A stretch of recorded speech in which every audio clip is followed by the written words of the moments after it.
বক্তব্য দিতে আছি একটা।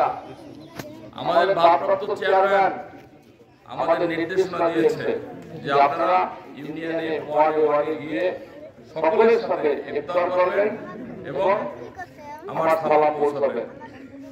তিনি এও বলেছেন যে বাংলাদেশে একটা অস্থিতিশীল অবস্থা চলছে, একটি বিশেষ দল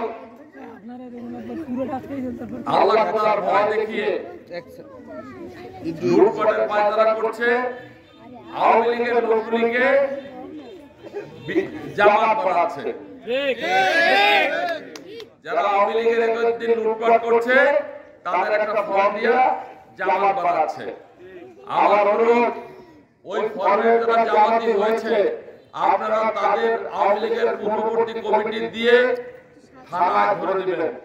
আমাদের সুযোগ্য থানা নির্বাহী কর্মকর্তা আছেন, ওসি সাহেব আছেন এবং আর্মির লোকজনেরা আছেন। আমরা সবাই ঐক্যবদ্ধ যে ফ্যাসিস্ট সরকারের দোসররা বাংলাদেশে থাকতে পারবে না। হাসিনা পালিয়ে গিয়েও এই দোসরদের দিয়ে এখনো বিভিন্ন রকম ষড়যন্ত্র চালাচ্ছে। আমি অতীব কষ্টের সাথে লজ্জিত, আমাদের একটি ছোট্ট শিশু, 7 বছরের শিশু ধর্ষণ হয়েছে। এই সরকার সেটা কিন্তু সামাল দিতে পারে নাই। আসিয়ার মৃত্যু আমাদের জাতির জন্য লজ্জা, আমাদের মানুষত্বের জন্য লজ্জা। আমি এই সরকারকে অনুরোধ করছি, আপনারা অচিরেই একটি সুষ্ঠু নির্বাচন দেন এবং সেই নির্বাচনটা জানি ডিসেম্বরের মধ্যেই হয় এবং নির্বাচনটি দিলে নির্বাচনে ক্ষমতায় যারা আসবে তাদেরকে ক্ষমতা হস্তান্তর করুন। আর নয় দেশে আইন শৃঙ্খলা আরো উন্নতি হবে। আপনারা কি আইন শৃঙ্খলা উন্নতি হবে এটা চান?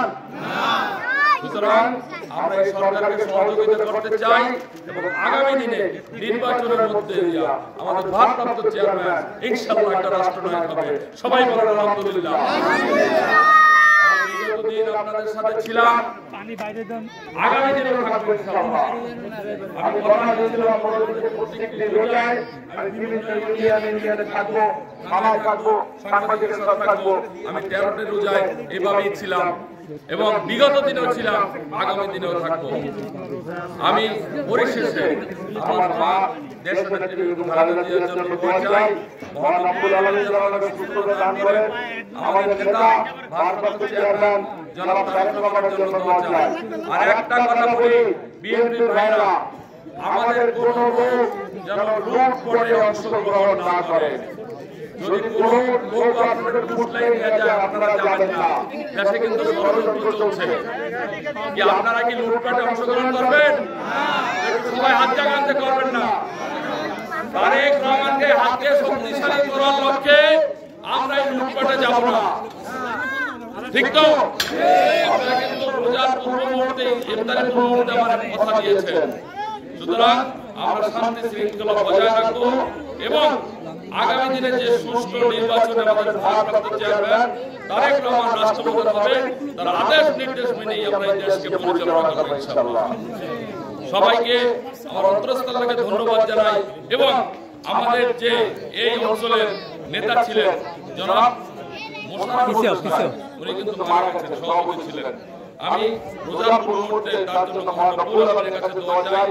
তৈয়ব আলী গাজী, যিনি এই ইউনিয়নের এককালীন সভাপতি ছিলেন, আমার সৌদ্য টিচার, তার জন্য দোয়া চাই এবং আমাদের যারা মারা গিয়েছেন বিভিন্ন পর্যায়ের নেতৃবৃন্দ তাদের জন্য দোয়া চাই এবং আমাদের যে মুরব্বিয়ানরা, আমাদের আত্মীয়স্বজনরা কবরে শাহাদাত আছেন তাদের জন্য দোয়া চাই। মূল কথা, মহান রব্বুল আলামিনের কাছে দোয়া চাই যে শহীদ প্রেসিডেন্ট জিয়াউর রহমান, আমাদের মহানবী সাল্লাল্লাহু আলাইহি ওয়াসাল্লাম সহ সকল মুসলিম নরনারীর জন্য দোয়া চাই। আল্লাহ যেন সকলকে মাফ করে বেহেশত নসিব করুন, জান্নাতে ফেরদৌস দান করুন। সবাইকে ধন্যবাদ। খোদা হাফেজ। বাংলাদেশ জিন্দাবাদ। বাংলাদেশ জাতীয়তাবাদী দল জিন্দাবাদ।